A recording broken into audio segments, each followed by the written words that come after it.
Babawiin daw ng ilang testigo ang kanilang mga testimonya tungkol sa flood control scandal.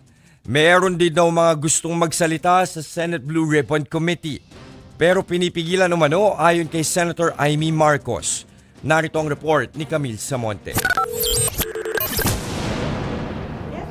Humarap sa media ang birthday girl na si Senator Amy Marcos. Noong una, ang pinag-uusapan ay tungkol sa posibleng pag-aresto kay Senator Bato de la Rosa.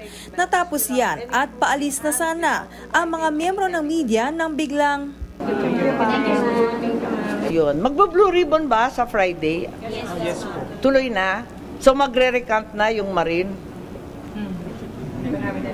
Yun daw ang paputok yung pasabog. Diba? At saka, yung 17 congressman na lang ang hahatakin. Hindi na star witness ang aking pinsan. Yun ata yung original plan eh. Ibinulgar ni Senator Amy na meron daw testigo sa flood control scandal na babaliktad sa pagdinig ng Senate Blue Ribbon sa Biyernes. Sabi niya, Marine daw ito. Matatandaan ang testigong nagsabing Marine siya ay ang surprise witness si Senator Rodante Marcoleta na si Orly Guteza. Siya rin ang nagpakilalang security aide ni dating Congressman Zaldico na umano'y naghatid ng mali-maletang pera sa bahay ni Naco at dating House Speaker Martin Romualdez. Pero nang tanungin ng media kung si Guteza nga ba ang tinutukoy ni Senator Amy na nagbabalak bumaligtad ng testimonya, sabi lang niya, alam na ninyo kung sino yung pinakamatindi ang testimonya. Dagdag pa ng senadora, may mga testigong binantaan umano. Dahil premature, tinakot ang pamilya at halos tinutukan ang asawa at anak. Magka-clarify, yung pamilya na tinakot ay kay Guteza, kay Orly Guteza? O basta, yun na yun. Abangan na lang ang susunod na kabanata.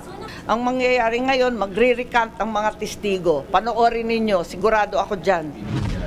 Hindi naman daw alam ni Senator Amy kung sino ang mga nananakot sa pamilya ng mga testigo sa flood control scandal.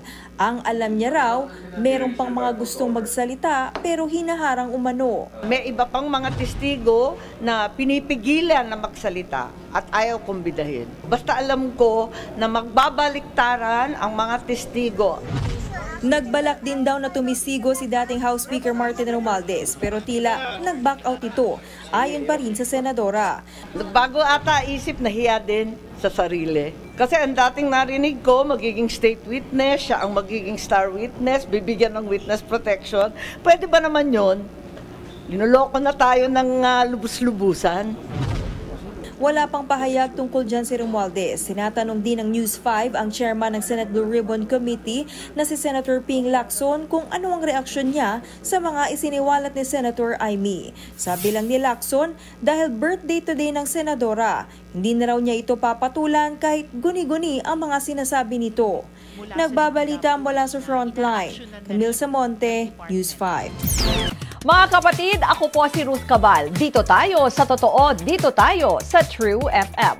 Mag-follow at mag-subscribe din po kayo sa aming social media accounts at True Network PH. Diyan po yan sa aming X na dating Twitter, sa FB, sa Instagram, sa YouTube, sa TikTok at sa mga podcast. At syempre, tutok din po kayo sa Signal True TV Channel 19.